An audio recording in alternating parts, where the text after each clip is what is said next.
수도권과 대전에서 발생한 코로나19 집단 감염이 전국으로 번지면서 추가 확진이 잇따르고 있습니다. 정부는 방문 판매업 등 4개 업종을 고위험 시설로 추가 지정하고 해외 입국자에 대한 관리도 강화하기로 했습니다.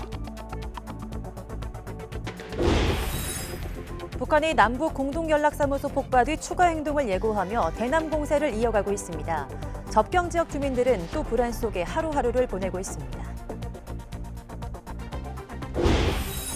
트럼프 미국 대통령이 주한미군 철수 카드로 한국의 방위비 분담금 증액을 압박하라고 지시했다고 존 볼턴 전 백악관 국가안보보좌관이 폭로했습니다. 또 트럼프 대통령이 싱가포르 북미 정상회담 때 외교 안보 라인과 협의도 없이 한미 훈련 취소를 결정했다고 주장했습니다. 주호영 미래통합당 원내대표가 이번 주 안에 국회에 복귀는 하겠지만 여당과의 협상은 없고 상임위원장 모두를 포기하겠다는 뜻을 밝혔습니다. 하루빨리 원구성 협상에 나서라고 촉구한 더불어민주당은 기다려보겠다는 신중한 입장입니다. 윤석열 검찰총장이 이른바 검언 유착 의혹과 관련한 판단을 위해 전문 수사 자문단 소집을 결정하자 검찰 내부에서 불만의 목소리가 나오고 있습니다. 윤석열 총장은 한명숙 전 총리 관련 진정 사건에 대한 추미애 법무부 장관의 지시를 수용했습니다. 오늘 서울 낮 최고 기온이 35도로 예상되는 등 올해 여름 들어 가장 덥겠습니다. 더위는 모레 전국에 장맛비가 내리면서 한풀 꺾이겠습니다. 여러분 안녕하십니까? 6월 20일 월요일 굿모닝 YTN 시작합니다. 대전에서 코로나19 환자 3명이 추가로 발생해서 일주일 사이 대전에서만 36명이 감염됐습니다. 특히 대전 서구 방문 판매업과 관련된 환자는 전국에 47명에 달하는데요. N차 감염이 우려되는 상황입니다. 이성호 기자입니다. 대전에서 코로나19에 추가 감염된 확진자는 3명, 50대, 70대 여성과 80대 남성입니다. 지난 15일부터 시작된 지역 내 코로나19 재확산으로 대전에서만 무려 36명이 확진됐습니다. 추가 확진자 가운데 50대 여성을 제외한 70대 여성과 80대 남성은 방문 판매업과 관련된 확진자입니다. 이른바 N차 감염으로 방문 판매 업소를 방문해 코로나19에 감염된 확진자와 접촉해 양성 판정을 받은 사람과 다시 접촉해 감염된 사례입니다. 이렇게 방문 판매업과 관련된 N차 감염 확진자가 시간이 갈수록 늘고 있습니다. 방역당국은 무엇보다 방문 판매 업소를 중심으로 고령 확진자가 다수 발생하고 있는 점을 주목하고 있습니다. 미신고, 미등록 업체에 대한 강력한 점검과 단속을 시행하겠으며 시와 자치구, 경찰과 합동으로 강력한 단속을 펼쳐 나가겠습니다. 제일 큰 문제는 대전 서구 방문 판매 업소와 관련된 코로나19 감염이 대전을 벗어나 전북, 전주와 광주 등 다른 시도로 확산하고 있다는 점입니다. 이에 정부는 기존의 유흥주점 등 8개 고위험시설에 더해 방문 판매 업체와 물류센터 등도 고위험시설로 추가 지정하기로 했습니다. 방문 판매업체, 물류센터, 대형학원, 뷔페 식당을 고위험시설로 추가 지정하고 오는 23일 18시부터 방역수칙 준수 의무를 부과하겠습니다. 대전 특히 방문 판매 업체를 연결고리로 한 코로나19 감염이 다른 지역으로의 확산 추세에 놓여 있어 방역당국이 촉각을 곤두세우고 있습니다. YTN 이성호입니다. 대전에서 시작된 이번 집단 감염이 전주를 뚫고 광주까지 번졌습니다. 네, 전주 음식점에서 대전 환자들과 접촉한 20대 남성과 대학 친구가 잇따라 감염됐습니다. 보도에 김범한 기자입니다. 광주에서 33번째 코로나19 확진자가 나왔습니다. 전라북도에 있는 대학교에 다니는 20살 남성입니다. 외국에서 들어온 경우를 빼면 광주의 코로나19 지역사회 감염은 80여일 만입니다. 광주 확진자의 감염 추정 경로는 지난 12일 오후 전주 청년다방입니다. 대전 확진자 2명과 같은 시간에 머문 겁니다. 익산시에 있던 광주 확진자가 인후통 증상을 보인 것은 지난 18일. 다음 날 무궁화 열차를 타고 광주역에 도착한 확진자는 버스를 타고 밤 11시쯤에 집 근처 PC방으로 가서 무려 8시간을 보냈습니다. 이어 이튿날 편의점에 들렀다가 보호자차로 광주 북구보건소에서 검체를 채취해 양성 판정이 내려졌습니다. PC방 대부분이 해운제로 운영되고 있습니다만 해운 명부의 정확성과 신뢰성을 담보할 수 없다는 판단하에 우리 시는 6월 22일부터 관내 PC방 전체에 대해 전자 출입 명부제를 시행하겠습니다. 광주 33번 확진자를 만난 익산시 거주 22살 여대생도 하루 뒤에 확진됐습니다. 앞서 이 여대생은 강의실에서 조별 숙제를 하고 카페 2곳과 동전 노래방 그리고 음식점 등을 방문한 것으로 나타났습니다.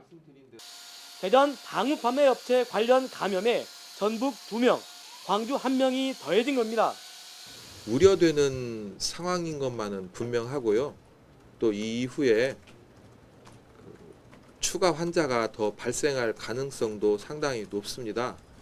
방문 판매 업체에 집합 금지 명령이 내려졌지만 이미 접촉한 사람이 많아 지역사회 감염 확산 우려가 커지고 있습니다. YTN 김범환입니다. 네, 코로나19 방역이 확산 속도를 따라잡지 못하면서 감염 경로를 알 수 없는 깜깜이 환자와 고령 환자가 급증하고 있습니다. 네, 병상이 부족한 비상 상황을 막기 위해서 정부가 집단 감염의 중심지들을 고위험시설로 추가 관리하기로 했습니다. 이정미 기자입니다. 휴일이지만 굳게 닫힌 교회, 그 앞에는 선별 진료소가 마련됐습니다. 지난 7일과 14일 예배에 참여했던 교인들이 코로나19 검사를 받습니다. 교회 목사 부부가 확진 판정을 받으면서 예배 참석자에 대한 전수검사를 벌이는 겁니다. 앞서 확진된 교인 1명에게 감염됐을 거라 추정했지만 정작 목사 부부는 접촉자로 분류되지 않았던 것으로 확인됐습니다. 방역 수칙을 좀 잘 지킨 상황이었다고 판단을 하더라고요. 그래서 그게 원인이 아닐 수도 있겠다. 뭔가 다른 원인이 있지 않을까. 최근 2주 동안 이렇게 감염 경로가 확인되지 않은 깜깜이 환자는 10.6%, 10명 중 1명으로 이전보다 2.5%포인트 증가했습니다. 하루 평균 신규 확진자는 46.7명으로 이전에 비해 7명이나 늘었고 하루 평균 국내 지역 확진자만도 3명 정도 증가했습니다. 방역당국은 지금의 이런 상황을 매우 엄중하다고 판단하고 있습니다. 대규모의 급격한 유행 확산은 억제하고 있으나 방역당국의 추적이 유행 확산을 충분히 따라잡지 못하는 상황이 계속되고 있습니다. 이에 따라 사람이 좁은 공간에 한꺼번에 몰려 감염 위험이 크고 실제로 집단 감염이 발생한 시설을 고위험 시설로 추가 관리하기로 했습니다. 방문 판매업이나 다단계 판매업, 유통물류센터, 300인 이상 대형 학원, 뷔페 음식점 등 4곳이 추가됩니다. 고위험 시설로 선정되면 사업자와 이용자 모두 마스크 착용과 출입자 명단 관리 등의 방역 수칙을 따라야 하며 위반하면 벌금 부과나 집합 금지 등의 행정 조치가 취해집니다. 방역 당국은 이와 함께 환자 급증에 대비해 추가 병상을 확보하기 위한 대책 마련에 착수했습니다. YTN 이정미입니다. 네, 감염 확산 속도가 급증하면서 해외 유입 환자 관리에도 비상이 걸렸습니다. 네, 방역 당국은 내일부터 최근 환자가 급증하고 있는 파키스탄과 방글라데시 입국자에 대해서 비자 발급을 제한하기로 했습니다. 최재민 기자입니다.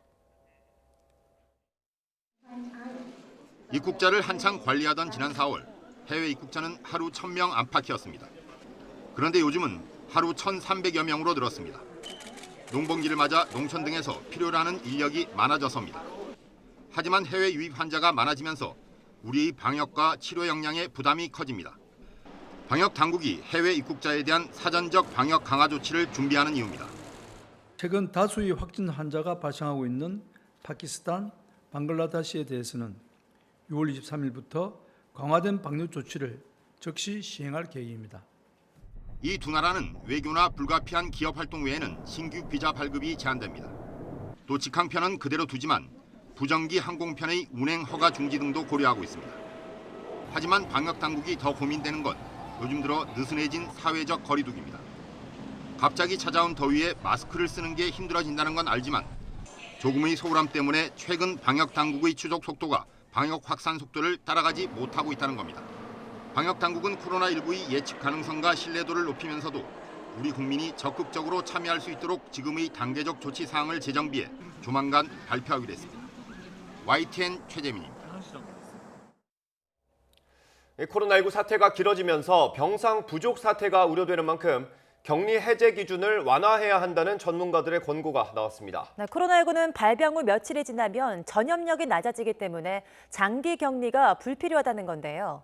방역당국도 입원과 퇴원 관련 기준을 변경해서 이번 주 발표하기로 했습니다. 김지환 기자입니다. 방문 판매업체부터 물류센터와 노인요양시설까지 소규모 집단 감염 확산세는 좀처럼 수그러들 기미가 없습니다. 6개월 가까이 이어진 코로나19 사태에 의료 체계에도 과부하가 걸렸습니다. 현재 전체 음압병상 가운데 입원할 수 있는 병상은 30% 정도. 특히 최근 감염이 잇따른 경기도와 대전은 남아있는 병상이 겨우 10개에서 20개 정도로 포화 상태입니다. 결국 전문가들은 격리 해제 기준을 완화해 확진자의 입퇴원 시기를 바꾸자고 제안했습니다. 격리를 이유로 병원에서 퇴원하지 못하고 있는 환자들이 많습니다. 이런 상황에서 입원 치료가 필수적인 고위험군에서 집단 감염 사태가 발생할 경우 심각한 의료 시스템 붕괴 사태로 코로나19는 메르스와 확진 양상이 다르고 완전 종식도 힘든 만큼 효율적인 진료와 피해 최소화에 초점을 맞추자는 겁니다. 전문가들은 우선 당뇨병과 치매 환자 등 고위험군들을 먼저 입원시켜야 한다고 강조했습니다. 또 첫 증상 후 일주일 동안 50세 미만 성인이 별다른 증상이 없으면 자택이나 생활치료센터로 격리할 것을 권고했습니다. 호흡곤란이 없고 고혈압, 당뇨, 만성 폐질환, 만성 신질환, 치매 같은 기저질환이 없는 분들은 궁극적으로 이제 산소 치료가 필요할 정도로의 중증으로 진행한 경우 사실 1.8%밖에 불과했습니다. 환자의 증상이 사라지면 2차례 PCR, 즉 유전자 증폭 검사를 해 모두 음성이 나와야만 격리를 해제하는 조건도 바꿔야 한다고 권고했습니다. 코로나19는 5일 정도 지나면 전염력이 낮아지지만 증식력을 잃은 바이러스 탓에 검사 결과는 계속 양성이 나올 수 있어 소모적이라는 겁니다. 질병관리본부는 전문가들의 제안을 받아들여 조만간 기준을 완화한 새로운 병상 자원 관리 방안을 마련하기로 했습니다. YTN 김지환입니다.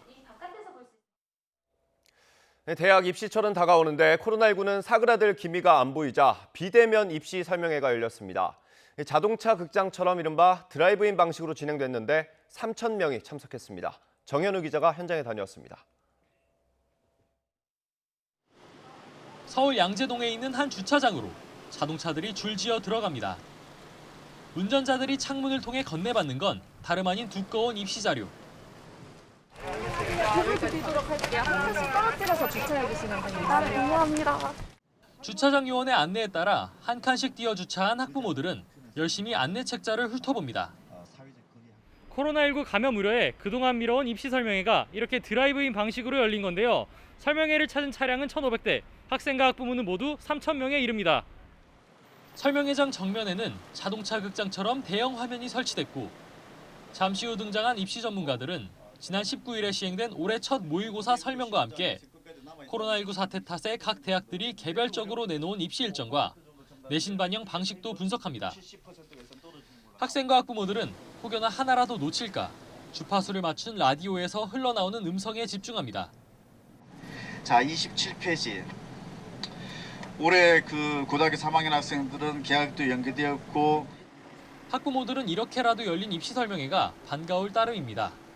국내 학원에서도 입시 설명회를 사회적 거리두기 때문에 잘 못했기 때문에 좀 어려웠던 점이 좀 있었어요. 다른 재수생이나 이제 이런 거에 대한 자료를 좀 더 얻을 수 있을까 해서 왔습니다.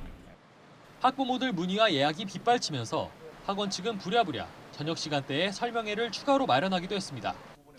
입시 상황이 많이 바뀌어서 설명할 게 많은데 온라인으로만 진행하기에는 한계가 있어서 고민 끝에 내놓은 고육지책이라는 게 학원 측 설명입니다. 입시라고 하는 것은 사실 분위기도 중요하고 온라인 제공상의 어떤 자료집의 한계도 극복이 될 수 있고 그래서 접촉 자체를 좀 원천적으로 차단하자. 만약에 자동차에서 내렸을 경우에는 발열 체크라든지 어떤 기타 어떤 그 특이 사항들을 좀 기록을 하고.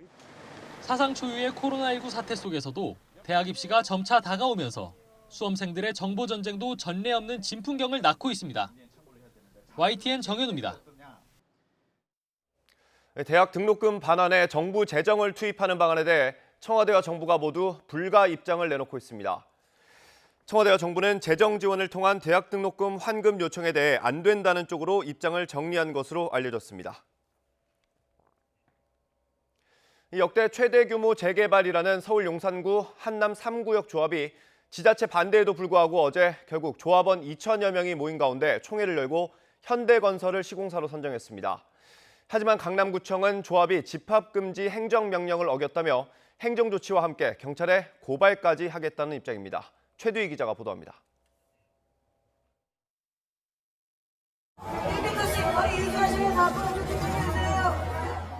서울 코엑스의 전시관 앞이 사람들로 북적거립니다. 대부분 서울 한남 3구역 시공사 선정 총회에 참석하려는 조합원들입니다. 코로나19 확산이 우려된다며 서울 강남구청에서 집합 금지 명령을 내렸지만 조합 측에선 사업 장기화가 우려된다며 총회를 강행한 겁니다. 조합 측은 재입찰 시공사 선정 총회가 코로나19로 한 차례 미뤄진 만큼 불가피한 선택이라는 입장입니다. 실제로 현장에선 사회적 거리 두기를 위해 1m 간격으로 스티커가 부착됐고 방역 담당자들은 입장하는 조합원들의 체온을 재는 등 방역을 철저히 하는 모습이었습니다. 사람이 몰리다 보니 거리 두기가 잘 지켜지지 않는 모습도 종종 눈에 띄었습니다. 하지만 총회 현장을 찾은 구청 관계자들은 원칙에 따라 경찰에 고발한다는 방침을 분명히 했습니다. 조합은 물론 조합원들에게도 벌금을 부과하겠다는 겁니다. 여기에 대한 벌칙 조항은 주최자와 참여자 모두 다 고발 대상입니다. 이제 저희가 오늘 하는 이제 체증을 다 통해서 저희가 이제 고발은 그 조항에 보면은 300만 원 이하의 벌금으로 되어 있습니다. 한남 3구역 재개발은 서울 한남동 686번지 일대에 총 5,816가구와 근린 생활시설을 짓는 사업으로 공사비는 1조 8,880억 원에 육박하고 총 사업비는 약 7조 원으로 추산되는 역대급 규모입니다. 참석률 과반을 넘겨 총회가 이뤄지면서 코로나를 우려한 구청의 경고가 과태료를 내더라도 재산권을 지키겠다는 조합원들의 욕구를 꺾지는 못했습니다. 현대건설과 대림산업, GS건설이 치열하게 경쟁했던 수주전은 결국 현대건설의 승리로 끝났습니다. YTN 최두입니다. 중국에서는 베이징의 도매시장에서 시작된 집단 감염이 좀처럼 수그러들지 않고 있습니다. 확진자가 계속 늘어나고 인근 지역으로 전파도 이어지면서 통제가 되고 있다던 중국 당국도 이제는 재확산을 경고하기 시작했습니다. 베이징에서 강성웅 특파원이 보도합니다. 집단 감염의 진원지인 베이징 신파디 농수산물 도매시장은 발생 초기에 즉시 폐쇄됐습니다. 하지만 이후 매일 20-30명씩 확진자가 나오더니 누적 감염자가 열흘새 227명으로 늘었습니다. 시장 상인들과 물건을 사고 팔러 왔던 사람들을 매개로 2차 확산이 진행되고 있는 겁니다. 베이징시는 간이검사소 474개를 설치해 대대적인 핵산 검사를 하고 있습니다.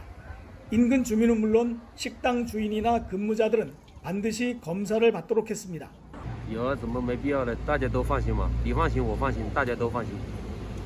지금까지 검사를 받은 사람은 약 270만 명, 베이징 전체 인구 2,150만 명의 12%를 넘는 숫자입니다. 对你往当有好处是吧？身体健康呗，没有什么事儿更好。有事儿，那有人就说这个，就意思防止是。 택배나 음식을 배달하는 사람들도 전수 검사를 시작했습니다. 하지만 이번에는 베이징이 아닌 허베이성에서 확진자 3명이 또 발생했습니다. 집단 감염이 통제되고 있다던 보건당국의 입장도 슬며시 바뀌었습니다. 예방과 통제 조치가 완화되면 다시 확산할 거라며 경고하고 나섰습니다. 검사 대상이 크게 늘어나면서 확진자의 증가세가 더 빨라질 거라는 전망까지 나오고 있습니다. 베이징에서 YTN 강성웅입니다. 트럼프 미국 대통령이 대선 유세에서 코로나19를 쿵플루라고 부르겠다며 중국을 비하하는 차별적 표현에서 논란이 되고 있습니다. 또 미 당국의 코로나19 검사 속도를 늦추라고 지시했다. 이런 발언도 했는데요. 이 또한 도마 위에 올랐습니다. 김태현 기자입니다. 오클라호마주 털사에서 석 달 만에 다시 열린 대선 유세장입니다. 트럼프 대통령은 코로나19를 언급하며 중국을 비하하는 표현을 썼습니다. 코로나19는 역대 어떤 질병보다 많은 이름을 가졌다며 나는 쿵플루라고 부르겠다고 말했습니다. I can name Kung Flu. I can name 19 different versions of names. Many call it a virus, which it is. Many call it a flu. What difference? 중국의 무술 쿵푸와 인플루엔자를 합친 쿵플루는 미 행정부에서 이미 나왔던 표현입니다. 한 백악관 관계자가 미 CBS 소속 중국인 기자에게 이 말을 썼습니다. 트럼프 대통령의 인종차별적 표현에 유세장의 관중들은 열광했습니다. 트럼프 대통령은 종종 중국 책임론을 제기하며 코로나19를 중국 바이러스라고 불렀습니다. 또 유세에서 코로나19의 검사 속도를 늦추라고 지시했다고 밝힌 것도 논란이 됐습니다. Here's the bad part. When you do testing to that extent, you're going to find more people. You're going to find more cases. So I said to my people, slow the testing down, please. 트럼프 대통령 측은 농담이었다며 진화에 나섰지만 언론들의 거센 비판이 잇따랐습니다. 코로나19를 퍼뜨릴 수 있다는 우려 속에 강행된 실내 체육관 유세는 엇갈린 평가를 남겼습니다. YTN 김태현입니다. 영국의 사회적 거리두기 기준이 2m에서 1m로 완화됩니다. 영국 일간 텔레그래프는 영국 정부가 사회적 거리두기 수준을 절반으로 줄이는 1m 플러스 정책을 발표할 예정이라고 보도했습니다. 영국 정부는 지난 3월부터 코로나19에 대응해 2m 거리두기 정책을 실시해왔습니다.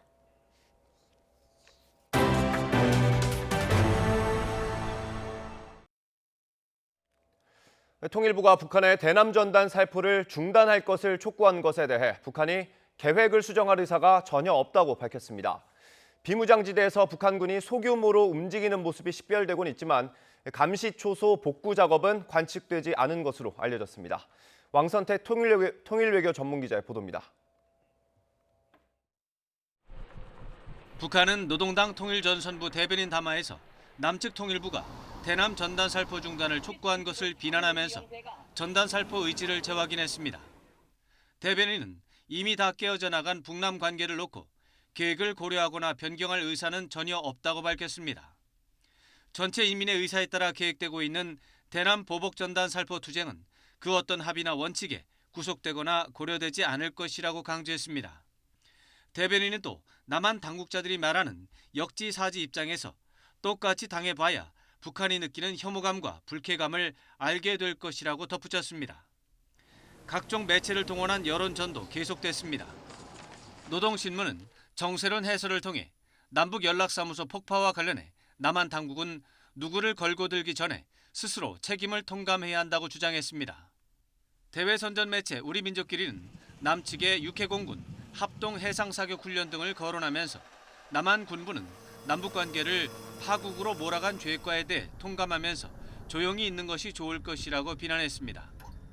또 다른 선전 매체 메아리는 통일부의 2020년도 북한 인권 증진 집행 계획을 언급하면서 남북 관계 개선이 아니라 북한을 헐뜯는 일에만 앞장서 왔다고 비난했습니다.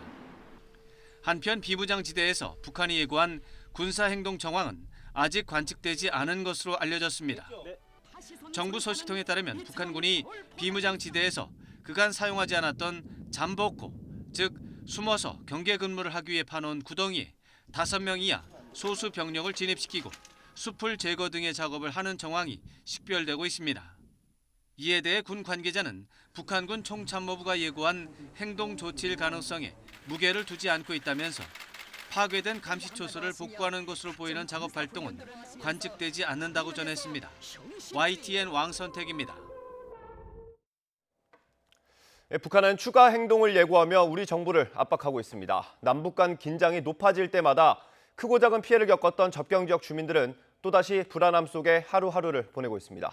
신준명 기자가 전해드립니다. 북한과 불과 460m 떨어진 곳에 있는 경기 파주시 오두산 통일전망대. 임진강과 한강이 만나는 곳으로 강 건너편엔 북한 기정동 선전마을이 있습니다. 이곳 통일전망대에서 바라본 북한 선전마을은 평소와 다름없이 평온한 분위기입니다. 협동농장과 탈곡시설로 알려진 2, 3층 높이의 흰색 건물들 사이로 북한 주민들은 논과 밭을 일구는 등 일상을 보내고 있습니다. 하지만 우리 군 초소와 마주보고 북한군 초소가 곳곳에 배치된 군사 접경 지역인 만큼 주민들은 불안한 마음을 떨칠 수가 없습니다. 옛날이랑 똑같다고 봐요. 그냥 뭘 원하니까 계속 뭔가 좀 불만을 토하는, 혹시 얘네가 또 막 폭격 같은 거를 또 하면은 또 그러니까 거기에 대해서는 걱정은 있죠. 그래요.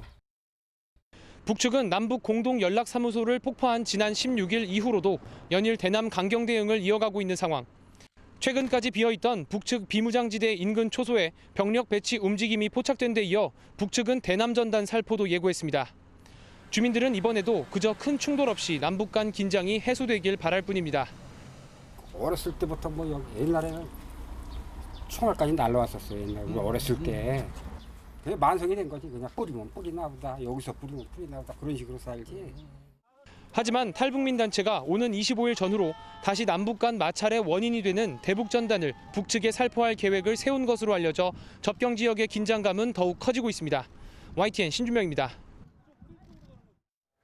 대북전단 살포의 엄단 방침을 밝힌 이재명 경기도지사 자택 근처에서 대북전단을 날리겠다는 협박 SNS가 올라와 경찰이 비상경계에 들어갔습니다. 경기 남부지방경찰청은 그제 오전 7시부터 이재명 지사의 자택과 공관, 경기도청 등 3곳의 1개 소대를 동원해 비상경계 근무에 들어갔습니다. 이재명 지사는 대북전단 살포 협박과 공권력에 대한 폭파 위협은 그 자체로 범죄 행위라며 수사에서 엄벌해야 한다고 주장했습니다. 이 지사는 어제 SNS에 올린 글에서 방종과 분탕질로 자유를 훼손하는 사람들에겐 엄중하게 책임을 묻고 질서를 가르쳐야 한다며 이같이 말했습니다. 북한의 잇단 도발 우려에 우리 국민 10명 중 4명 정도는 북한에 강경하게 대응해야 한다고 생각하는 것으로 나타났습니다. 대북전단 살포 금지법에 대해서도 과반이 찬성했습니다. YTN 여론조사 결과를 최민기 기자가 보도합니다. 북한의 대남 추가 도발 우려 속에 YTN이 여론조사 기관 리얼미터에 의뢰해 대북 정책 방향에 대한 생각을 물었습니다. 한미연합 군사훈련을 재강화해야 한다는 등의 강경 대응 응답이 40.6%로 우세했습니다. 반면 미국을 설득해 대북 제재를 완화하자고 한 유화 방침은 32.1%였고 현행 기조를 유지하며 좀 더 인내하자는 응답은 15.9%였습니다. 대북전단 살포 금지법에 대해서도 의견을 물었는데 절반 이상이 법 제정에 찬성이었습니다. 북한의 강경 대응을 주문하면서도 동시에 먼저 빌미를 줘서는 안 된다는 것으로 정리할 수 있습니다. 강경하게 대응해야 된다는 주문이 높은 가운데 불필요하게 북을 자극할 수 있다는 우려 때문에 대북전단 금지법에 대해서는 찬성한다는 의견이 상대적으로 높게 나타났습니다. 남북관계 위기감이 커지면서 대통령 국정 지지율도 큰 영향을 받는 분위기입니다. 대통령의 국정수행 긍정평가는 지난주보다 4.8%포인트 내려간 53.4%를 기록했는데 지난 3월 이후 최저치입니다. 부정평가도 4.8%포인트 오른 41.8%로 집계돼 2달여 만에 40%를 넘어섰습니다. YTN 최민기입니다. 네, 판도라 상자 같은 존 볼턴 전 백악관 국가안보보좌관의 회고록의 뚜껑이 열리면서 대북 외교와 관련한 다양한 뒷얘기가 터져나오고 있습니다. 지난해 6월 말 판문점에서 이뤄진 남북미 정상회동 당시 문재인 대통령의 참여를 미국과 북한 모두 원치 않았다는 내용도 담겨 있었습니다. 보도에 김상우 기자입니다. 지난해 6월 말 북미 정상은 분단의 상징인 판문점 군사분계선을 넘어 남과 북의 땅을 밟았습니다. 이런 데서 각하를 만나게 될 줄 생각 못했습니다. 각하께서 한 발자국 건너시면 사상 처음으로 우리 땅을 밟으시는 미국 대통령이 되십니다. 전 세계를 깜짝 놀라게 한 남한과 북한, 미국 세 정상의 이른바 판문점 번개회동. 이 당시 북한과 미국 모두 양자만의 만남을 원했다. 하지만 문재인 대통령이 여러 차례 동행을 타진해서 3자 회동이 성사됐다고 존 볼턴 전 백악관 국가안보보좌관이 회고록을 통해서 주장했습니다. 또 문 대통령이 1차 북미 정상회담 직전 트럼프 대통령에게 김정은 북한 국무위원장이 1년 내 비핵화를 하기로 합의했다고 전했다고 주장했습니다. 600조 분량의 긴 회고록은 대북 외교와 관련해서 다양한 뒷얘기를 상세하게 담았습니다. 회고록을 보면 지난해 2월 하노이 2차 북미 정상회담에서 비핵화 합의가 근접했습니다. 하지만 김 위원장이 영변 핵시설 외에 다른 것을 주려하지 않았고 트럼프 대통령은 뭔가 더 추가로 내놓으라고 간청했지만 김 위원장이 거부했습니다. 또 회담이 결렬된 뒤 트럼프 대통령은 김 위원장에게 비행기로 북한까지 바래다 주겠다고 제안했지만 김 위원장이 거절했습니다. 미 법무부는 회고록의 출간을 막아달라고 법원에 요청했지만 기각돼서 예정대로 금주 초 출간됩니다. 이미 보도가 대거 이루어져서 실익이 없다는 판단 때문입니다.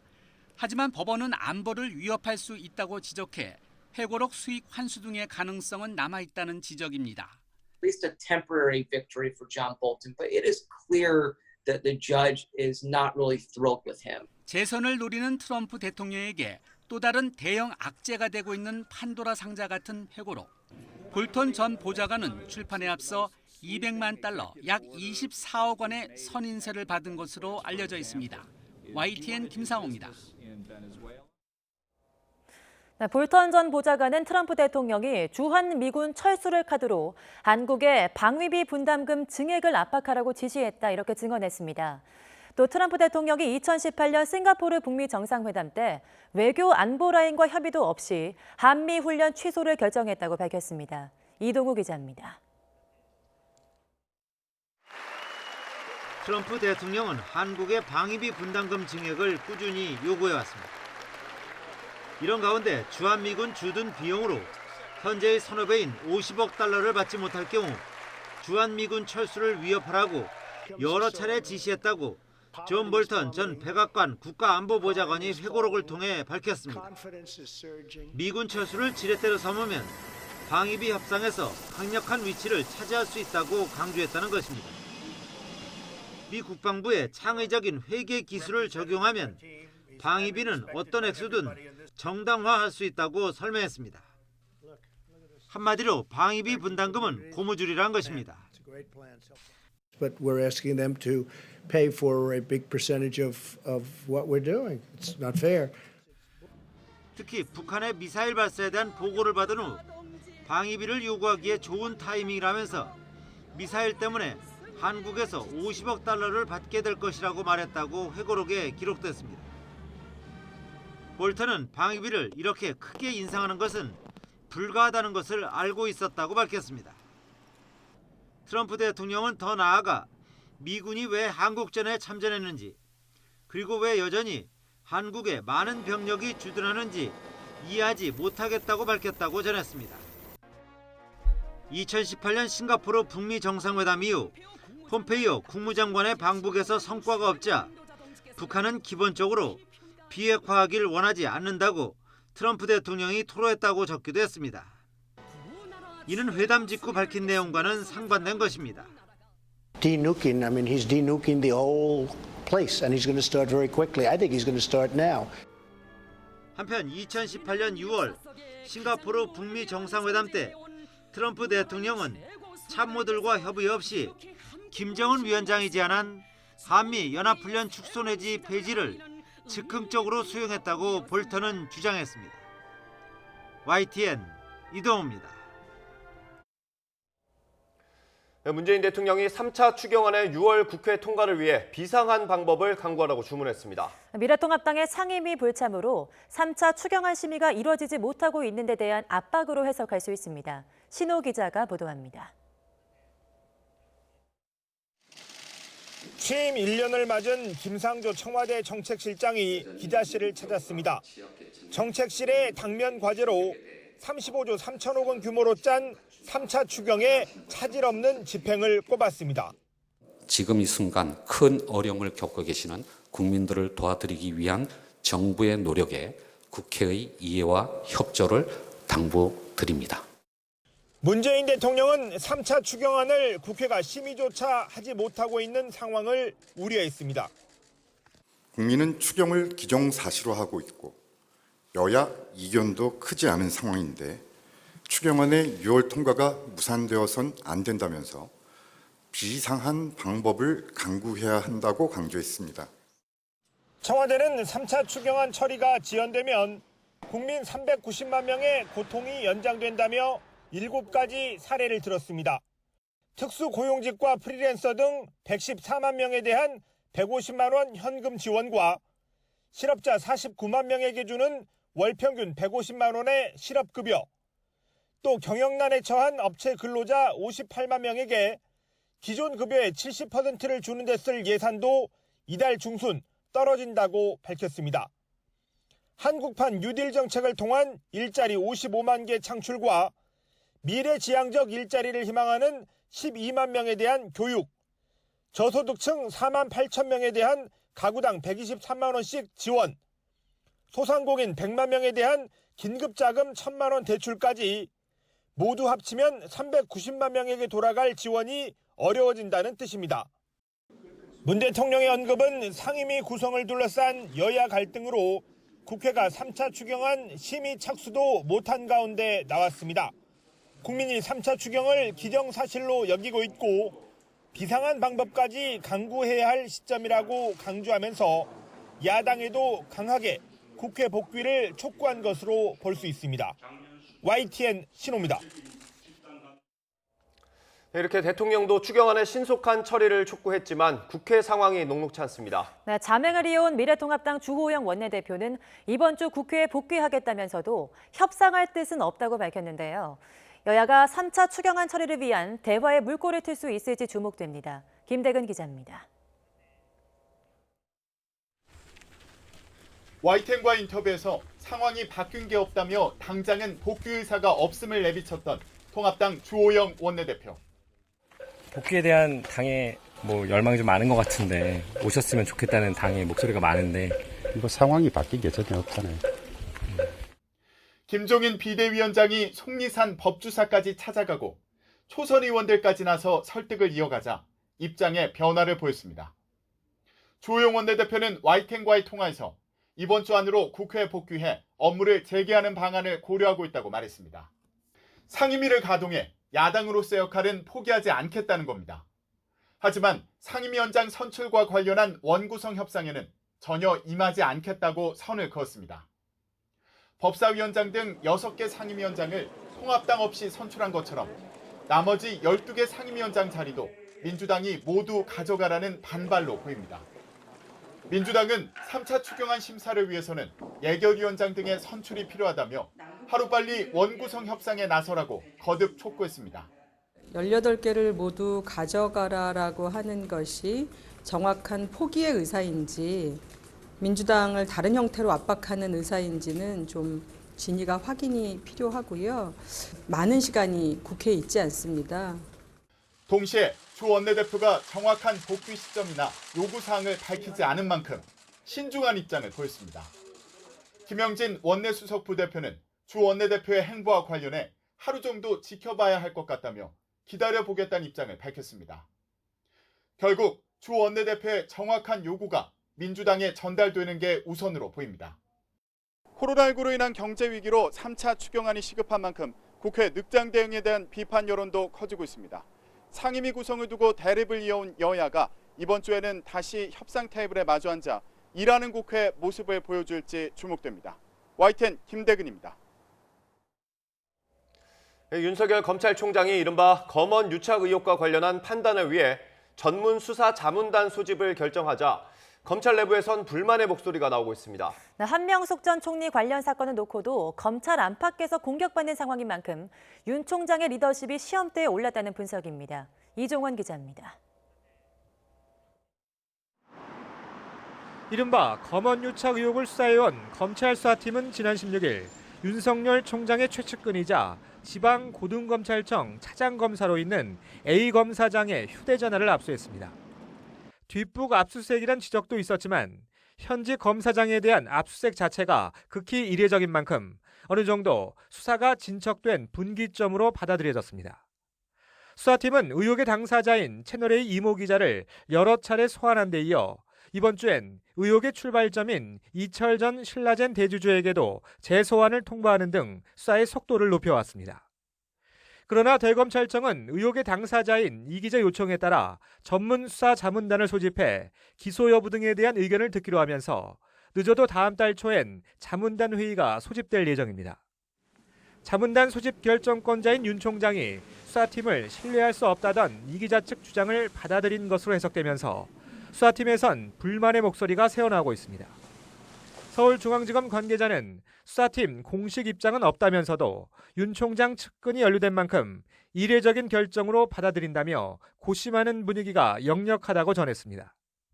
자문단 소집 여부를 논의하기 위한 대검 간부회의에서도 윤 총장에 대한 이견이 상당 부분 표출됐던 것으로 알려졌습니다. 한 대검 간부는 회의에서 결정난 건 없었다며 소집을 결정했다던 대검의 공식 입장을 정면으로 반박하기도 했습니다. 게다가 A 검사장이 이 기자 등을 만난 자리에서 정치권 비리는 관심 없다고 말했다는 녹취 내용이 언론에 공개된 것을 두고 내부 유출을 의심하는 분위기도 감지됩니다. 서울중앙지검은 확보된 증거 자료 가운데 관련자에게 유리할 수 있는 부분만 선택적으로 보도돼 수사 공정성에 대한 오해를 불러올 수 있다며 우려를 표하는 이례적인 반박 입장까지 내놨습니다. 앞서 윤 총장은 지난 4월 채널A 압수수색 당시 관련 의혹을 폭로한 MBC 압수수색이 무산되자 형평성을 잃었다는 비판을 받지 않도록 빠짐없이 조사하라는 질책성 지시 내용을 언론에 공개하기도 했습니다. 이어 별도로 윤 총장은 한명숙 전 총리 관련 진정 사건을 놓고 추미애 법무부 장관은 물론 대검 간부인 감찰부장과도 대척점에 서면서 정치권 일부에선 거취 문제까지 제기됐습니다. 추 장관 취임 이후 대규모 검찰 인사로 윤 총장 측근 상당수가 대검을 떠난 가운데 민감한 사건 처리를 두고 잇따라 불협화음이 터져나오고 있는 겁니다. 검언유착 의혹에 대한 전문수사 자문단의 권고도 강제력은 없지만 어떤 결론이 나오느냐에 따라 윤 총장도 상당한 부담을 떠안을 수밖에 없는 상황이어서 리더십이 시험대에 올랐다는 분석이 나오고 있습니다. YTN 이정원입니다. 한명숙 전 총리 관련 진정 사건에 대한 추미애 장관의 지시 사흘 만에 윤석열 총장의 지시를 수용했습니다. 대검찰청은 기자단에 보낸 입장단을 통해서 한 정 총리 재판에 대한 위증교사 의혹 진정 사건과 관련해 윤 총장이 서울중앙지검 인권감독관실과 대검 감찰과가 자료를 공유하며 필요한 조사를 하라고 지휘했다고 밝혔습니다. 문재인 대통령이 오늘 오후 청와대에서 제6차 공정사회 반부패 정책협의회를 주재하고 민생범죄에 대한 엄정 대응을 당부할 전망입니다. 이번 협의회에는 박은정 국민권익위원장과 홍남기 경제부총리를 비롯해 최근 한명숙 전 총리 진정사건 처리를 놓고 갈등 양상을 보인 추미애 법무부 장관과 윤석열 검찰총장도 참석합니다. 원희룡 제주도지사가 윤석열 검찰총장을 향한 여권의 비판 소위가 높아지는 데 대해서 윤석열 제거 시나리오가 가시화되는 것이라고 주장했습니다. 원희룡 지사는 SNS 글을 통해서 이럴 거면 검찰총장이 왜 필요하냐며 법무부 장관이 그냥 법무총장을 하라면서 여권 인사들의 윤 총장 압박 발언을 지적했습니다. 서울의 한 아파트 동대표가 경비원에게 개인 이삿짐을 옮기라고 시키거나 마음에 들지 않은 경비원을 수시로 해고하는 등 갑질을 했다는 주장이 나와서 경찰이 내사에 착수했습니다. 네, 해당 동대표는 아파트를 위한 일이었다고 해명했습니다. 안윤아 기자입니다. 지난해 서울 노원구의 한 아파트, 경비원 2명이 손수레 가득 이삿짐을 옮깁니다. 같은 단지에 다른 동으로 이사하게 된 동대표 A씨가 시킨 일이라는 게 경비원들의 주장입니다. 우리 임무를 해야 되는데 그게 아니에요. 그러니까 노예식으로 그냥 일을 시키는 거 아니죠. 우리가 할 일이 아닙니다라고 얘기할 수도 있죠. 그러면 잘려요. 바로 잘려요. 1년쯤 지난 이번 달 초에도 지하주차장에서 비슷한 장면이 연출됐습니다. 1톤 화물차에 침대 매트리스 등을 싣는 경비원들. 이번엔 A씨 딸의 이삿짐입니다. 동 대표가 경비 업무 외 개인적인 일에까지 자주 동원령을 내리자 경비원들은 참았던 불만을 터뜨립니다. 부당하다고 생각하시거나 뭐 그런 부분들이 좀 있었어요? 그런 거는 있죠. 그 사람입니다. 경비들도 많이 자르고 붙이고 막 했으니까. 근데 그런 권한이 없잖아요, 동대표가. 그러니까. 텃밭을 일군다며 4, 5일씩 일을 시킨 적도, 자녀 결혼식 축의금을 내라고 압박한 적도 있다고 전합니다. 돈을 5만 원씩을 전부 냈습니다. 그게요. 돈을 5만 원씩 내지 않으면 바로 잘리게 돼 있어요. 그래갖고 A조 20만 원, B조 20만 원 그렇게 맞춰준 거예요. 8명이니까 피가 말라. 동대표 요구로 석 달 만에 일을 그만둬야 했다는 전 관리사무소 직원은 또 다른 갑질 의혹을 제기했습니다. 제 후임으로 왔었던 이제 경리가 있는데 그 경리가 제가 한 달 만에 그만뒀거든요. 많이 옆에서들 좀 찝쩍거렸나 봐요, 회장하고. 당신이 나한테 한 얘기는 성추행이 아니냐. 동 대표는 제기된 의혹들은 전혀 사실무근으로 일부 주민들의 음해라고 반박했습니다. 이삿짐을 옮긴 건 경비원들이 자발적으로 도운 일이고 다른 요구들은 살기 좋은 아파트를 만들기 위한 일이었다고 해명했습니다. 팩트만 따지면은 그 갑질로 보일 수가 있어요. 근데 저희는 이제 경비분들한테 다른 아파트에 비해서 상당히 지금 복지 차원이라든가 어떤 면에서 되게 잘해주고 있는. 경비원 갑질 특별신고 기관을 운영하는 경찰은 관련 신고를 접수하고 사실관계를 확인하고 있습니다. YTN 안윤혁입니다. 스마트폰 비수기인 지난달에 전 세계 제품 출하량은 오히려 늘어난 것으로 집계됐습니다. 시장이 회복 조짐을 보이는 만큼 스마트폰 세계 점유율 1위도 삼성전자가 곧 다시 찾아올 거란 전망이 나옵니다. 김평정 기자입니다. 5월은 원래 스마트폰이 상대적으로 적게 팔리는 비수기로 신제품 출시도 뜸했습니다. 그러나 올해는 코로나19로 부진한 매출을 만회하기 위해 삼성과 LG, 애플 등의 주요 제조사가 중저가 제품을 경쟁적으로 출시했습니다. 이에 힘입어 지난달 전 세계 스마트폰 시장도 회복되는 흐름을 보였습니다. 미국의 시장조사기관이 집계한 결과 지난달 글로벌 스마트폰 출하량은 8,160만 대로 4월보다 18%나 늘었습니다. 감소하던 출하량이 4월을 기점으로 다시 반등한 겁니다. 중저가 제품 출시와 더불어 주요 국가가 5월부터 경제 활동을 재개한 것도 영향을 미친 것으로 보입니다. 특히 삼성의 경우 스마트폰 시장 회복의 수혜를 더 많이 볼 것으로 예측됩니다. 4월과 5월 모두 중국 화웨이가 점유율 1위, 삼성전자는 2위였지만 점유율이 화웨이는 줄고 삼성은 늘면서 격차를 바짝 좁혔습니다. 코로나로 국제 교역이 묶인 상태에서 화웨이가 중국 내수 수요를 기반으로 1위로 올라섰는데 미국과 유럽 등 삼성의 주요 시장에서 판매량이 오르면 곧 다시 삼성이 점유율 1위를 되찾을 거란 예상이 우세합니다. 미국의 제재로 화웨이가 주요 부품 수급에 어려움이 지속하는 것도 삼성에는 유리한 요소로 분석됩니다. 스마트폰 시장 회복은 하반기에 코로나19의 대유행이 다시 오지 않는다면 더 빨라질 것으로 전망됩니다. YTN 김평정입니다. 오늘은 올여름 들어서 가장 더운 날씨가 찾아오겠습니다. 서울에는 다시 폭염주의보가 내려진 가운데 오늘 서울의 한낮 기온은 35도까지 오르겠고요. 춘천은 무려 36도까지 치솟겠습니다. 낮 동안에는 시원한 옷차림 해주시는 게 좋겠습니다. 이렇게 폭염특보가 내려지면 온열 질환 가능성도 무척 커지게 되는데요. 더운 여름철 마스크를 착용한 채 한낮 장시간의 야외 활동은 자제하시고요. 커피나 탄산음료 대신에 물을 자주 마시는 것이 좋습니다. 오늘 낮 기온은 서울이 35도, 대전이 34도, 강릉과 대구 33도까지 오르겠고 충청과 경북 내륙 곳곳으로 폭염특보가 확대하겠습니다. 오늘 더위 속에 오후부터 밤 사이에 영서 남부와 충북 북부, 경북 북부 내륙에는 5에서 20mm가량의 요란한 소나기도 지나겠습니다. 주 중반에는 전국이 장마철에 접어들면서 더위는 한풀 꺾이겠습니다. 오늘 전국의 자외선 지수는 매우 높은 수준까지 치솟을 것으로 보이니까요. 자외선 차단에도 신경 써주시는 게 좋겠습니다. 지금까지 서울 상암동에서 YTN 신미림입니다. 수도권과 대전에서 발생한 코로나19 집단 감염이 전국으로 번지면서 정부가 방문 판매업 등 4개 업종을 고위험 시설로 추가 지정하고 해외 입국자에 대한 관리도 강화하기로 했습니다.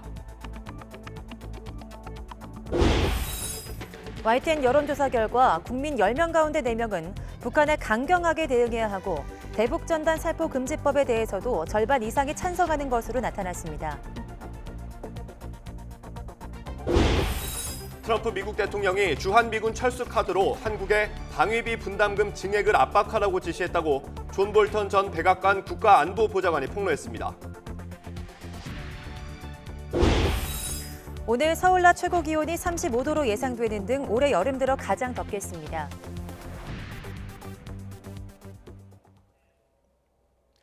코로나19 방역이 확산 속도를 따라잡지 못하면서 감염 경로를 알 수 없는 이른바 깜깜이 환자와 고령 환자가 급증하고 있습니다. 병상이 부족한 비상 상황을 막기 위해서 정부가 집단 감염의 중심지들을 고위험 시설로 추가 관리하기로 했습니다. 이정미 기자입니다.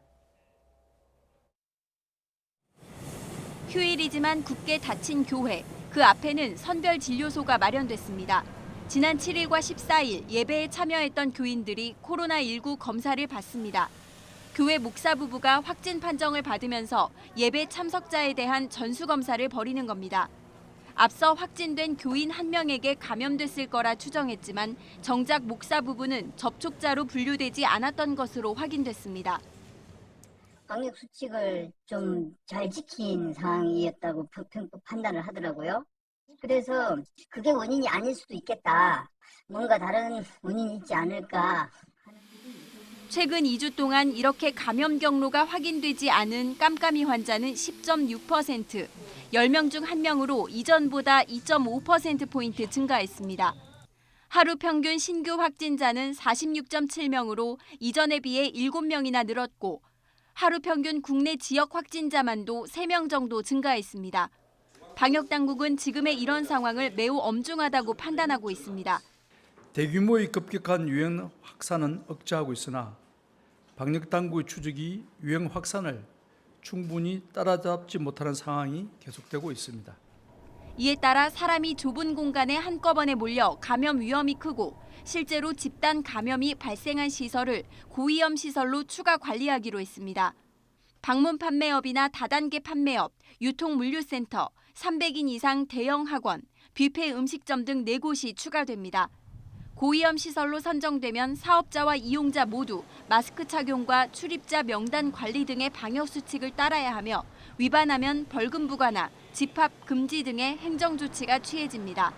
방역당국은 이와 함께 환자 급증에 대비해 추가 병상을 확보하기 위한 대책 마련에 착수했습니다.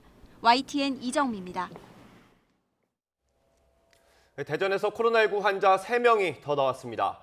50대 여성 1명은 지난 15일 확진된 교회 목사 부부와 접촉한 뒤 확진 판정을 받았습니다.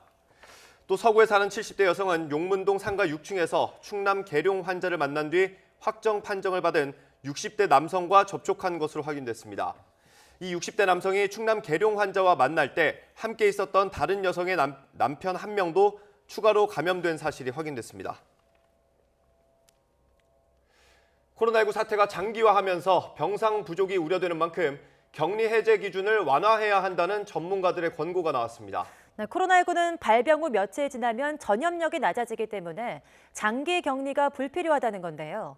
방역당국도 입원과 퇴원 관련 기준을 변경해서 이번 주 발표하기로 했습니다. 김지환 기자입니다. 방문 판매업체부터 물류센터와 노인요양시설까지 소규모 집단 감염 확산세는 좀처럼 수그러들 기미가 없습니다. 6개월 가까이 이어진 코로나19 사태에 의료 체계에도 과부하가 걸렸습니다. 현재 전체 음압병상 가운데 입원할 수 있는 병상은 30% 정도. 특히 최근 감염이 잇따른 경기도와 대전은 남아있는 병상이 겨우 10개에서 20개 정도로 포화 상태입니다. 결국 전문가들은 격리 해제 기준을 완화해 확진자의 입퇴원 시기를 바꾸자고 제안했습니다. 격리를 이유로 병원에서 퇴원하지 못하고 있는 환자들이 많습니다. 이런 상황에서 입원 치료가 필수적인 고위험군에서 집단 감염 사태가 발생할 경우 심각한 의료 시스템 붕괴 사태로 코로나19는 메르스와 확진 양상이 다르고 완전 종식도 힘든 만큼 효율적인 진료와 피해 최소화에 초점을 맞추자는 겁니다. 전문가들은 우선 당뇨병과 치매 환자 등 고위험군들을 먼저 입원시켜야 한다고 강조했습니다.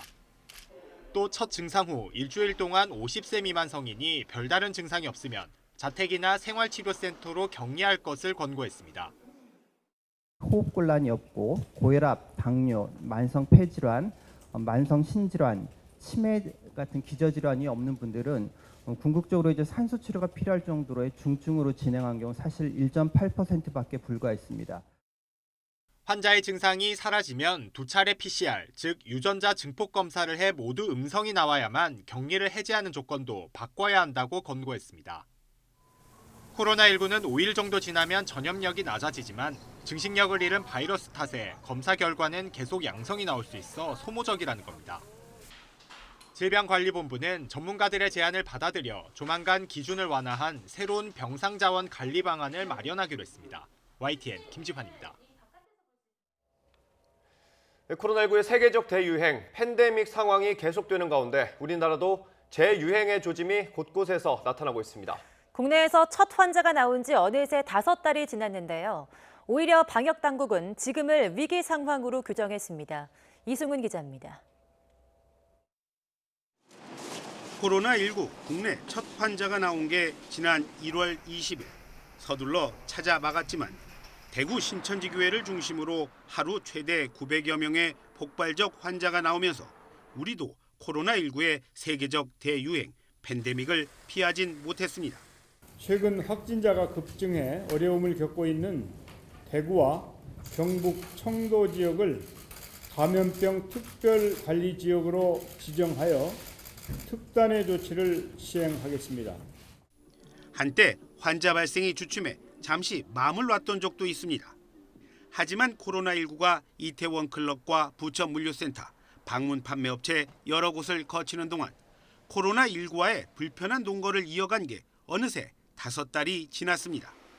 게다가 더우면 주춤할 거란 모두의 예상을 비웃듯 수도권에만 머물던 코로나는 이제 충청권을 거쳐 다시 다른 지역으로 옮겨가는 모양새입니다. 그래서 방역당국은 지금을 코로나19의 확산기 혹은 위기 상황이라고 규정하고 있습니다. 다수가 밀폐된 공간에서 전파되는 경우에는 전국적으로도 유행이 더욱 커질 가능성이 있는 우려되는 상황이라고 말씀드립니다. 더 큰 걱정은 코로나19의 세계적 대유행에 차도가 없다는 겁니다. 최근 해외 유입 환자가 신규 환자만큼이나 늘어나는 근본 이유입니다. 나라 안팎에 전선 2곳을 두고 코로나19를 막아야 하는 방역당국의 지혜가 더욱 주목됩니다. YTN 이승훈입니다. 코로나19로 학업에 차질을 빚은 고3 학생들을 위해서 일부 대학은 대입 전형을 유연하게 운영하며 나름의 구제책 마련에 나섰습니다. 고3 학생이 재수생과 비교해 입시에서 불이익을 받지 않도록 하기 위해서인데 이에 대한 학생들의 생각은 달랐습니다. 엄윤주 기자가 보도합니다. 코로나19 사태로 고3이 재수생보다 상대적으로 불리해졌다는 지적이 계속되자 대학들이 구제책 마련에 나섰습니다. 일부 대학은 먼저 수시 전형에서 수능 최저 등급 기준을 낮춰주기로 했습니다. 서울대는 최저 기준을 2등급에서 3등급으로 완화하기로 했는데 학사 일정이 엉켜 모의고사도 제대로 못 본 고3을 배려하겠다는 취지입니다. 봉사와 수상 등 대외 활동 실적을 쌓기 어려운 상황을 고려해 비교과 활동을 반영하지 않거나 만점 처리하겠다는 대학도 여러 곳입니다. 그러나 정작 고3들은 반기는 분위기가 아닙니다. 1, 2학년 때부터 착실하게 비교과 영역을 준비한 학생들에겐 역차별이 될 수 있다는 겁니다. 1, 2학년 때부터 비교과도 많이 준비하고 지금도 뭐 학교에서 자체적으로 여는 시험 같은 거, 교과 우수 항목 같은 걸 하려고 하는데 그런 부분에서 축소된다는 게 조금은 아쉽고 모든 학교가 동일한 기준을 적용하는 게 아니라는 점도 혼란스럽습니다. 대학마다 모든 게 다 다르는데 저희 부모로서 정보를 어떻게 수집을 해야 되고 어떻게 이 아이들한테 알려줘야 되는지도 혼란스러워서 재수생은 재수생대로 불만이 터져 나옵니다. 현역들이 준비가 덜 된다고 할 수도 있겠지만 또 만약에 대학 입시를 준비하는 사람이라면은 그런 기준 완화가 없더라도 대학을 갈 수 있을 정도로 공부를 하는 게 맞다고 생각하고요. 좀 과하게 완화한 게 아닌가라는 생각도 하고 있습니다. 따라서 입시 전문가들은 대학에만 맡길 게 아니라 교육당국에서 통일된 지침을 마련할 필요가 있다고 지적합니다. 각 대학들에서 산발적으로 발표가 되기 시작하고 있는 거죠.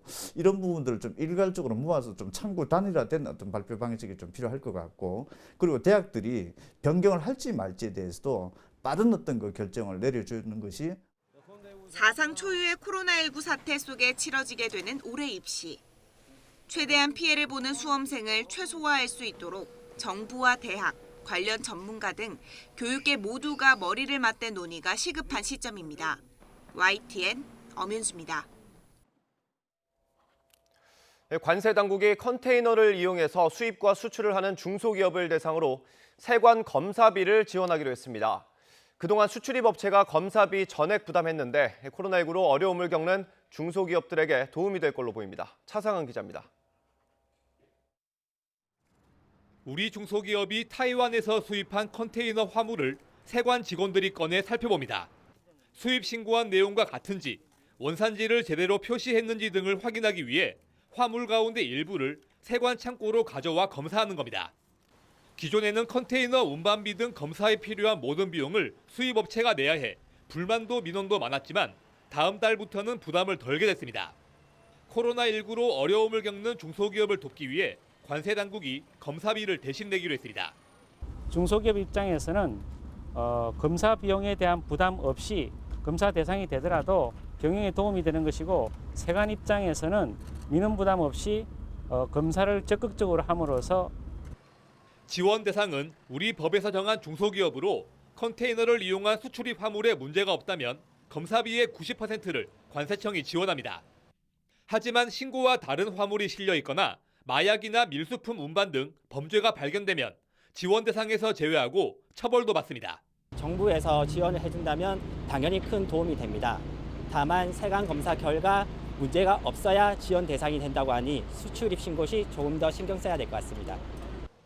관세청은 올해 상반기에는 71억 원을, 내년에는 150억 원을 검사 지원금으로 준비했습니다.